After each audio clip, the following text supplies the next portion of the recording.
Chicken biryani ने parcel 500 जी। अच्छा हाँ हे वट 500 जी चिकन बिरयानी पार्सल खा वनी हल।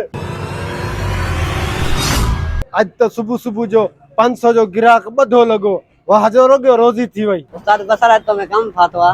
हुकुम कर केड़ो कम फातो थी। 500 उधारा त दे। 500 उधारा जरूरी काम अचंदा। ठीक है कोई मसलो कोने मा तो के हाणे 500 दिया तो पर दींदे के मल ये तो 2 कलाकन को पो 2 कलाकन को पो हा मा तो के दिया तो हाणे 500 जी सेल कई आ बिरयानी दी हाणे मा तो के दिया तो हां 500 करे व्या।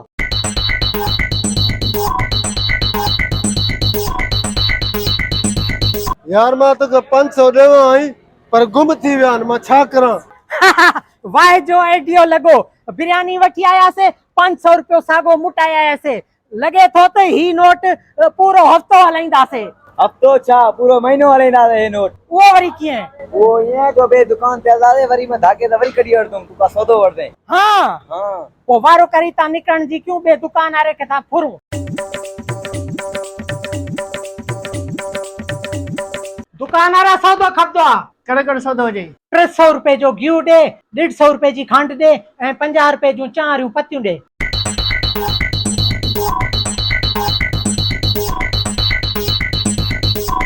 आया 500 जो सौदो थी 500 दे तकड़ कर। तू हेना फिरिया तो के 500 जो नोट दिया दरअसल माजी टिकट के थी वया गर्मी जे लाइ मा चोंदो आ तो हवा लवाई वठा तू भी हवा लवाई वठ मौसम थी वया खराब। ठीक आ भाऊ हे वट 500 रुपए जो नोट ठीक आ हां मा हला।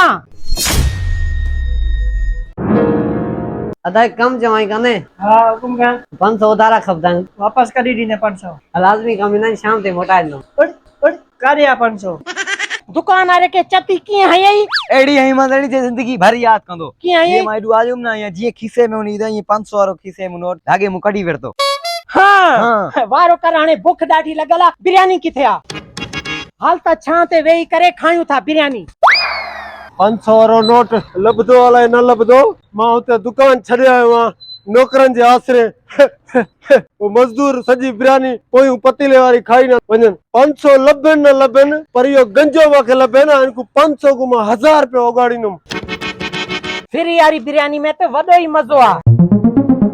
वाओ लेग पीस है आलू वाओ चटपटो वारो कर खा भूख नथी पी हाने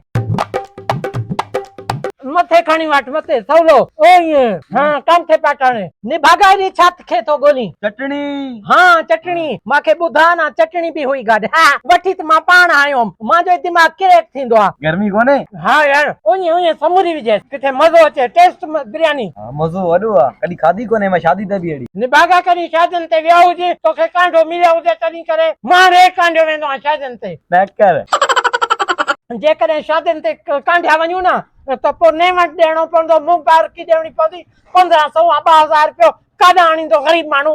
यो बुधा तो दुकान ते सौदो वठण केर आयो यार गंजो गंजो गंजो। हां यो गंजो माडे ही आयो यो। हां हां तू सा गोली न तो मां 500 गोली नो दो यो अच्छा। गंजो आयो बिरयानी वठण माजे दुकान को हाणे जेको सो थियो हाणे हालत गोलूस हेरे मा गोले हेरे तो नोट कोने हाणे ही हाल ठीक हथ बड़ी टेस्ट हुयस बिरयानी ॾाढी लज़ीज़ हुई। दिल चंदिया अंगूठा ही खाई वन तू त अलाए छा छा खाईंदो हूंदे ने भागा हराम खोर।